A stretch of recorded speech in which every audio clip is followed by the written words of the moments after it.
To English grammar classes. जैसा कि पिछली वीडियो में मैंने आपको नरेशन के बारे में बताया था और नरेशन के दो पार्ट बताए, डायरेक्ट स्पीच और इनडायरेक्ट स्पीच। डायरेक्ट स्पीच के बारे में बताया कि दो भाग होते हैं, एक रिपोर्टिंग वर्ब और एक रिपोर्टेड स्पीच। आज उसी के आगे डायरेक्ट नरेशन के नियम, दो नियम होते हैं।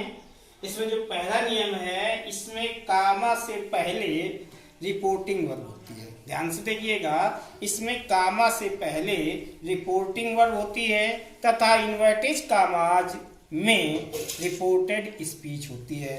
तो कामा के पहले जो है ये दिखाई दे रहा होगा आप सभी को कि ये रिपोर्टिंग वर्ब है और जो इन्वर्टेड कामा लगे हुए इनके अंदर ये रिपोर्टेड स्पीच है। दूसरा नियम है कि रिपोर्टेड स्पीच का पहला अक्षर सदैव कैपिटल लेटर से बनता है। जब भी हम कभी भी लिखेंगे डायरेक्ट में होगी चीज, तो रिपोर्टेड स्पीच का जो पहला अक्षर होगा वो कैपिटल लेटर से बनता है। इसके बाद में आगे चलते हैं इनडायरेक्ट नरेशन के नियम, यानी इनडायरेक्ट डायरेक्ट स्पीच से इनडायरेक्ट स्पीच में बदलने के सामान्य नियम। तो डायरेक्ट स्पीच से इनडायरेक्ट स्पीच में बदलने के सामान्य निम्न नियम है। नियम नंबर 1 है, इसमें सबसे पहले कामा तथा इन्वर्टेड कामाज को हटाकर, इसमें सबसे पहले कामा तथा इन्वर्टेड कामाज को हटाकर दोनों खंडों को, यानी दोनों खंडों मतलब रिपोर्टिंग वर्ब और रिपोर्टेड स्पीच, दोनों खंडों को सेंटेंस के अनुसार दैट या इफ या वेदर या क्वेश्चन वर्ड या टू से जोड़ देते हैं। दूसरा नियम है, पहला नियम समझ में सबको आ गया होगा कि इसमें सबसे पहले कामा तथा इन्वर्टेड कामाज को हटाकर दोनों खंडों यानी रिपोर्टिंग वर्ब और रिपोर्टेड स्पीच को सेंटेंस के भाव के अनुसार that, if, whether, question word, to या टू से जोड़ते हैं। दूसरा नियम है, रिपोर्टेड स्पीच का पहला अक्षर स्मॉल लेटर से बनता है। जब हम डायरेक्ट से इनडायरेक्ट बनाएंगे तो रिपोर्टेड स्पीच का जो पहला अक्षर होगा वह सदैव स्मॉल लेटर में लिखा जाएगा। केवल आई तथा प्रॉपर नाउन को ही कैपिटल लेटर में लिखते हैं, अन्य सभी का पहला अक्षर स्मॉल लेटर से लिखते हैं। आगे चलते हैं, अर्थ या भाव के अनुसार सेंटेंस 5 प्रकार के होते हैं। इनको इनडायरेक्ट स्पीच में बदलने के भिन्न भिन्न नियम हैं।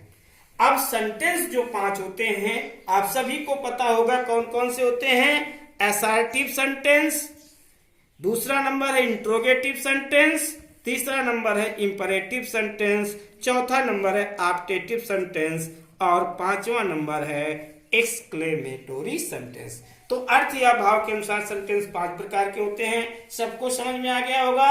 Assertive sentence, interrogative sentence, imperative sentence, optative sentence और एक्सक्लेमेटोरी सेंटेंस। इनको इनडायरेक्ट स्पीच में बदलने के भिन्न भिन्न नियम है। तो पहला सेंटेंस आपका है असर्टिव सेंटेंस को इनडायरेक्ट स्पीच में बदलना या असर्टिव सेंटेंस को इनडायरेक्ट बनाना। तो अब असर्टिव सेंटेंस को तो सबसे पहले हमें समझ रहा है असर्टिव सेंटेंस क्या है। ऐसे वाक्य जो एक साधारण कथन को प्रस्तुत करते हैं असर्टिव सेंटेंस कहलाते हैं। पुनः समझे, ऐसे वाक्य जो एक साधारण कथन को प्रस्तुत करते हैं असर्टिव सेंटेंस कहलाते हैं। वह कथन सकारात्मक भी हो सकता है और नकारात्मक भी हो सकता है।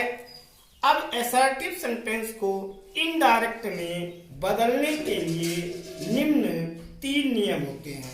तो हेडिंग डालेंगे असर्टिव सेंटेंस को इनडायरेक्ट में बदलना। तो असर्टिव सेंटेंस में 3 परिवर्तन होते हैं। पहला परिवर्तन है क्रिया में परिवर्तन, दूसरा परिवर्तन है प्रोनाउन में परिवर्तन और तीसरा परिवर्तन है निकटतम शब्दों में परिवर्तन। तो अब हम चलेंगे क्रिया में परिवर्तन। तो पहले हेडिंग डालेंगे क्रिया में परिवर्तन। इसके लिए rules for the change into verb. क्रिया में परिवर्तन, rules for the change into verb. तो डायरेक्ट स्पीच से इनडायरेक्ट स्पीच में बदलने के असर्टिव सेंटेंस के टेंस की क्रिया में परिवर्तन के निम्न नियम हैं। नियम नंबर 1, यदि रिपोर्टिंग वर्ब प्रेजेंट टेंस या फ्यूचर टेंस में होती है, यदि रिपोर्टिंग वर्ब प्रेजेंट टेंस या फ्यूचर टेंस में होती है तो रिपोर्टेड स्पीच की वर्ब के टेंस में कोई परिवर्तन नहीं करते हैं। पुनः ध्यान से सुनेंगे, यदि रिपोर्टिंग वर्ब प्रेजेंट टेंस या फ्यूचर टेंस, प्रेजेंट टेंस या फ्यूचर टेंस में होती है तो रिपोर्टेड स्पीच के वर्ब के टेंस में कोई परिवर्तन नहीं करते हैं, बल्कि दोनों खंडों को केवल दैट कंजक्शन लगाकर जोड़ देते हैं। दूसरा नियम है, यदि रिपोर्टिंग वर्ब की वर्ब से कामा सेज कामा सेड के बाद ऑब्जेक्ट नहीं आता है। पूरा ध्यान दें, यदि रिपोर्टिंग वर्ब में से, सेज या सेड के बाद ऑब्जेक्ट नहीं आता है तो इन्हें इनडायरेक्ट स्पीच में बदलते समय ज्यों का त्यों लिख देते हैं, और यदि इनके बाद ऑब्जेक्ट आता है तो इन्हें से टू को टेल में, सेज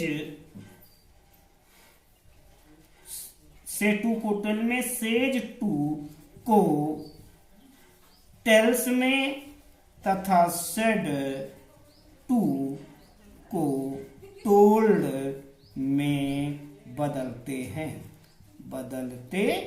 पुनः ध्यान दें, यदि से, सेज या सेड के बाद कोई ऑब्जेक्ट आता है तो इन्हें से टू को टेल में, सेज टू को टेल्स में, सेड टू को टोल्ड में बदल देते हैं, और यदि इनके बाद कोई ऑब्जेक्ट नहीं आता है तो इन्हें ज्यों का त्यों बना रहने देते हैं। उदाहरण के रूप में देखेंगे, Ram says comma inverted comma Radha is a good girl. तो अब हम देख रहे हैं, राम सेज ये आपकी रिपोर्टिंग वर्ब है, ये कामा से पहले है, और इन्वर्टेड कामा में Radha is a good girl ये रिपोर्टेड स्पीच है। तो हमने कहा यदि रिपोर्टिंग वर्ब प्रेजेंट टेंस या फ्यूचर टेंस में होती है तो रिपोर्टेड स्पीच की वर्ब के टेंस में कोई परिवर्तन नहीं करते हैं। तो सीधे बना देंगे, Ram says that Radha is a good girl. सीधे बन गया। सेज चूंकि ऑब्जेक्ट नहीं तो सेज बना रहा, और रिपोर्टिंग वर्ब को रिपोर्टेड स्पीच से जोड़ते समय केवल हमने दैट कंजक्शन का प्रयोग कर दिया। दूसरा उदाहरण देखेंगे, Ravi said to me comma inverted comma Mohan is